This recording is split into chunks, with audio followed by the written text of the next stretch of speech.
السلام عليكم ورحمة الله وبركاته. أهلا وسهلا بكم متابعينا في الحلقة ال85 من مسلسل كريستال. في الحلقة دي بعد ما علياء راحت لنديم اتفاجئت اللي موجود عنده أم إبراهيم، وأم إبراهيم حكت ليه عن أبوها، ومتأكدة إن جمال كرم مش أبوها، هم اتبنوها، وكمان كان بيحبها جدا. وطبعا أم إبراهيم قصدها على بشير.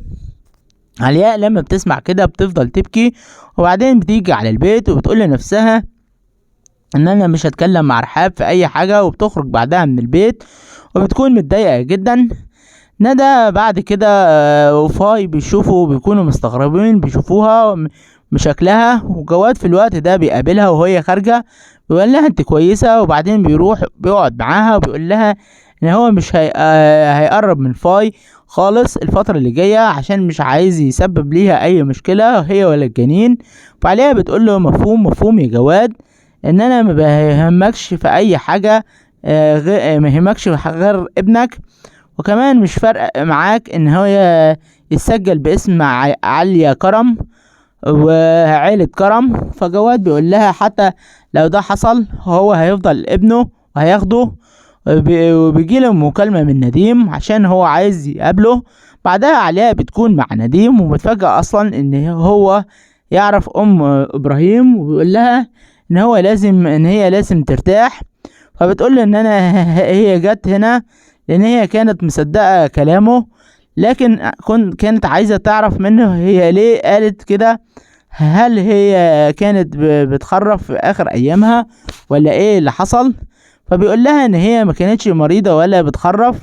وكمان عليا وهي طالعة بتشوف قدامها رحاب، فرحاب بتسألها وبتقول لها هو في حد، لكن علياء بتسيبها وبتطلع.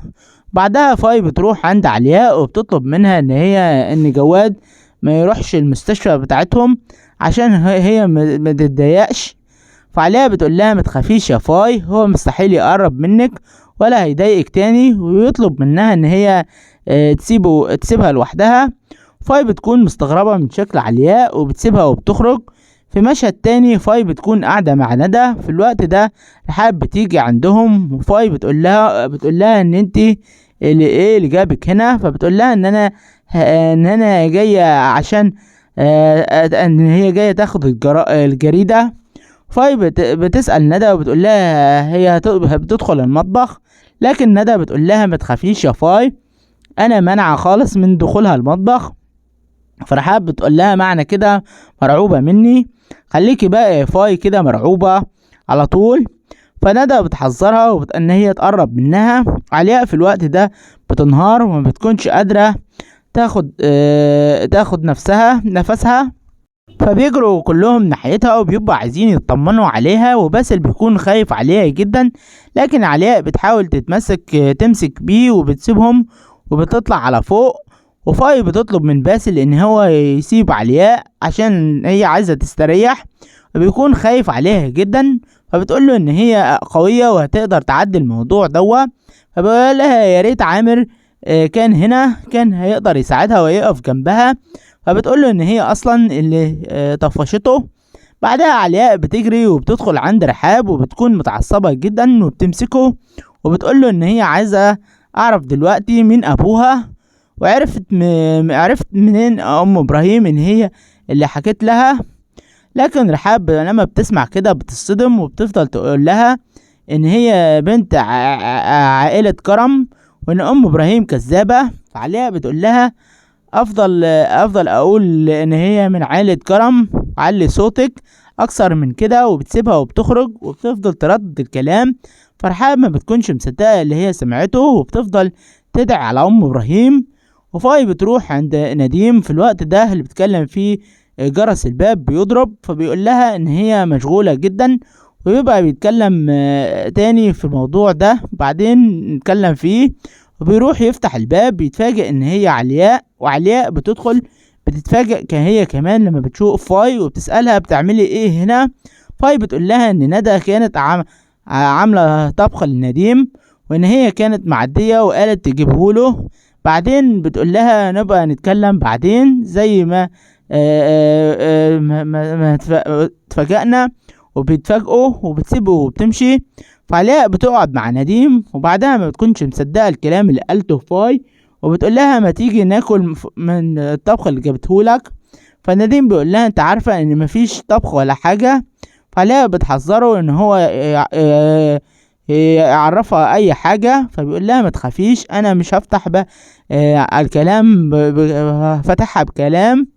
وبعد ما بيفضل يتكلموا شوية علياء بتقول ان انا زهقت جدا من التهديدات اللي هم بيهددوها ليا، فبيقول لها طول ما انت بعيدة عني انا مش هجيب سيرة ولا هتكلم في الموضوع. فبتتضايق من طريقته معاها في الكلام وبتسيبه وبتخرج على بره، وبتكلم نديم بعدها وبتزعق فيه وبتفضل تشتم.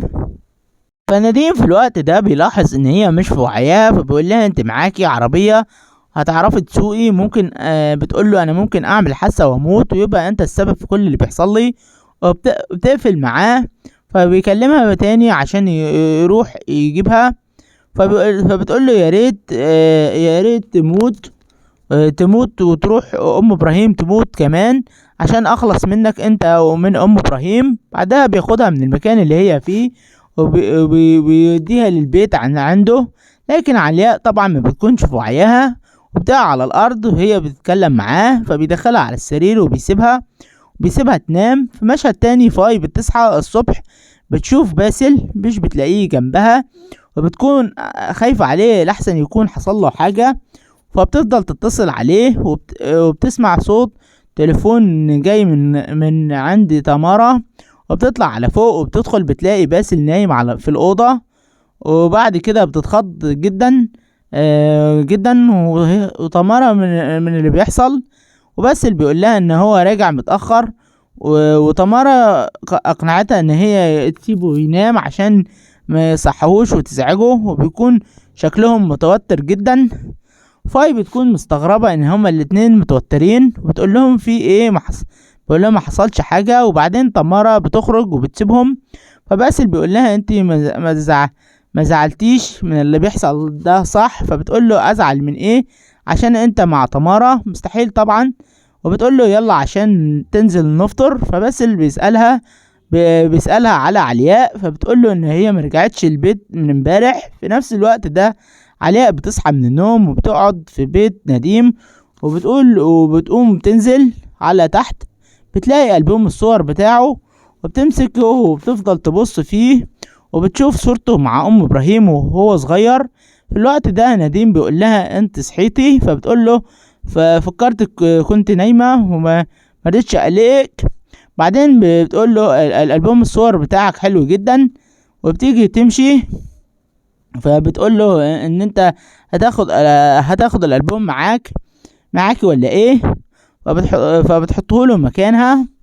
فبيقول لها مش فاكرة اللي حصل، وبيبدأ يفكرها وهو بيتكلم معاها في ان هي امبارح ما كانتش في وعيها.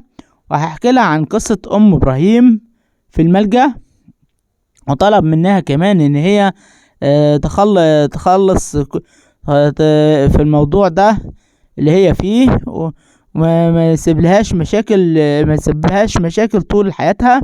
فبتقولها على فكرة ان انا ما وقفش على كل حاجة، ما كنتش في وعي وما فقتش على اي حاجة وما كنتش في وعي. وبتسيبه وبتمشي على بره. وبعدها بتفكر على كل اللي حصل، ان هي قالت له موافقة ان انا اعمل تحليل الدي ان ايه، وبترجع ليه تاني. فنديم بيقول لها برافو. فبتقول له عايزاني اعمل ايه؟ ازاي اعمل تحليل الدي ان ايه؟ فبيقول لها سيبيني انا الموضوع ده علياء، انا عندي خبرة كتير بالمواضيع دي. وبعدها نديم بيجيب الناس وبيفتح القبر بتاع ابو علياء عشان ياخدوا منه عينة ويحللوه. وبعد 3 اسابيع علياء بتروح عشان تقابل نديم وبتقول له انا مش عارفة بقالك فترة كبيرة مختفي، عملت ايه في الموضوع؟ فبيقول لها انا عايزك تهدي بس اليومين دول وان شاء الله الاخبار هعرفك على كل حاجة. بعدها نديم يكون في عربية وبيجي ليه مكالمة وبيعرفوا ان النتيجة بتاعة التحليل طلعت وان هم هيبعتوها له النهاردة. فبيقول لهم ان هم هيبعت لهم العنوان اللي هتجي عليه التحليل. فبيشكرهم. في نفس الوقت بتكون قاعدة مع جواد وبتقول له ايه الاخبار. فجواد بيقول لها المفروض ان انا سألتك، انا بقالي فترة دلوقتي ما قربتش من فاي، وبسألك عن صحتها وعلى صحة الجنين، فالمفروض انت تعرفي ايه الاخبار. فعلياء طبعا بتكون سرحانة في الموضوع اللي هي فيه. بعدين بتقول له ان هي صحتها كويسة، ان في بطنها ابتدت تكبر، وان كل حاجة في القصر ماشية تمام. في الوقت ده بيجي لها تليفون من نديم، وبيقول لها ان تحاليلها هتوصلك على البيت، ان هي لازم تكون هناك عشان تستلمها. وبتقفل معاه وبتعتذر لجواد وبتسيبه وبتمشي. بعدها ما بتمشي جواد بيكون مستغرب، وبعدين بيلاقي العقد بتاعها واقع في الارض، وبياخده وبعدين بيمشي وراه عشان يديهولها. في مشهد تاني بعد ما نديم بيوصل البيت بيلاقي فاي مستنياه هناك وعايزة تتكلم معاه 5 دقايق بس. بعد ما بتدخل بتديله الدعوة عشان الشغل الجديد، وبيطلب منها ان هو يحضر، وكمان بتوريله التصاميم بتاعتها وبتحاول تقنعه بيها ان هي عايزة منه قماش عشان هي محاش فلوس، ومش هينفع تاخد من باسل اي حاجة اللي هو عملها الموضوع ده قبل كده. وكمان بتقوله ان هي هتخيط بايدها. فبيتفاجئ ان نديم بيديها كارت بيقول لها ان هي تروح للناس دول وهم هيدولها القماش، وكمان هم اللي هيخيطوا الشغل. وفاي بتخرج وبتكون فرحانة جدا لما بتسمع الكلام ده وبتشكره. بعدها فاي بترجع القصر وبتكون بتكلم الناس اللي هو قال لها عليهم نديم عشان تاخد منهم القماش، وبتبدأ الشغل. في الوقت ده بيجي واحد من بره عشان يدي علياء الظرف. فاي بتقول له ان هي ممكن تستلمه مكانها، لكن بيقول لها ان هو عايز علياء بنفسها ويسلمه لعلياء. فعلياء بتوصل في الوقت ده وبتشوف فاي وهي واقفة مع الراجل، وبتكون خايفة جدا لحسن تعرف حاجة، وبتجري بسرعة عليه وبتستلم منه الظرف. وعلياء بتطلع على فوق وبتدخل اوضتها، بتكون خايفة جدا وبتحاول تهدي نفسها قبل ما تفتح الظرف. في الوقت ده بيجي لها مكالمة من نديم وبيقول لها الظرف وصل، وبتقول له ايوه، وكان هيقع في ايد فاي. فاي في الوقت ده بتسمع وهي بيتكلم معاها، ما بتكونش فاهمة ان التحاليل دي بتاعت ايه. فبتقول ان الجنين اللي لسه في بطني ازاي عملوا تحاليل، وبتكون ما بتكون مرعوبة لحسن جواد علياء يكونوا عملوا تحاليل وياخدوا منها الجنين بتاعها وولدها ابنها. بعدها علياء بتقعد تفتح التحاليل، فبتتفاجئ بالنتيجة، بتلاقي ان ابوها ان ابوها مش جمال، ان النتيجة تطابق 0%. وان ففي الوقت ده بتترمي وبتقع على الارض وبتكون منهارة وبتخرج على برا وهي بتبكي. وفاي بتمسكها في الوقت ده وبتفضل تقول اتفقت عليا ولا ايه؟ اتفقت عليا انت وجواد وعملتي ايه؟ وطبعا علياء بتكون منهارة وبتفضل تهزقها. في الوقت اللي هي بتهزق فيه فاي بتقع من على السلم، فجواد بيوصل في الوقت ده عشان يودي علياء. اول ما بيدخل بيشوف فاي وهي مرمية على الارض، فبيجري عليها عشان يطمن عليها. فاي بتكون مرعوبة على ابنها، فبتقول لابننا يا جواد. فجواد بيحاول يطمن عليها وبياخدها بسرعة المستشفى. وطبعا علياء بتكون واقفة ومصدومة من اللي بيحصل. في مشهد تاني كلهم بيكونوا في المستشفى، وندى بتكون قاعدة حزينة لما بتعرف ان اختها فقدت الجنين. علياء بتكون برا المستشفى وحزينة على اللي هي عملته، وعرفته ان هي بتدخل المستشفى. وندى لما بتشوفها بتعصب عليها جدا، لكن بعدها بتهدى. باسل بيروح لعلياء وبيسألها انت السبب في اللي بيحصل ده. فعلياء بتخرج فيه وبتصرخ فيه وبتقول له لا. في الوقت ده فاي بتنهار جوه وبتفضل تصرخ وبتقول عايزة ابني، وبيحاولوا يهدوها. فجواد في الوقت ده بيفضل يبكي بره وهو كمان. وباسل بيدخل عندها وبيكون خايف عليها جدا وحزين عليها جدا. في مشهد تاني بعد ما بيرجعوا البيت، فاي بتكون زعلانة جدا على ابنها، وندى بتحاول تصبرها، لكن فاي بتقول لها العلياء هي السبب، وبتسيبها وبتقوم تجري عليها وبتقول لها افتحي يا مجرمة. في الوقت ده علياء بتكون قاعدة ورا الباب وعمالة تبكي، وباسل بيحاول يهديها وبيقول لها هي ملهاش اي ذنب، صدقيني يا فاي عليها زعلانة على الجنين اكثر منك. بعد كده بيكون بيكون مع تمارا. باسل بيكون مع تمارا وبيقول لها ان انا مش عارف اعمل ايه عشان اخرجها من اللي هي فيه. فتمارا بتقول له انت بحنيتك يا باسل تقدر تعمل كده. فبيخرج على بره بيلاقيها مش في اوضتها، فبيستغرب هي راحت فين. بعدها علياء بتروح عند نديم وبيكون شكلها تعبان جدا، فبيقول لها الظاهر عرفت الاخبار بتاعه الاجهاض بتاعه فاي، لكن معقول ان هي زعلانه قوي للدرجه دي عليها.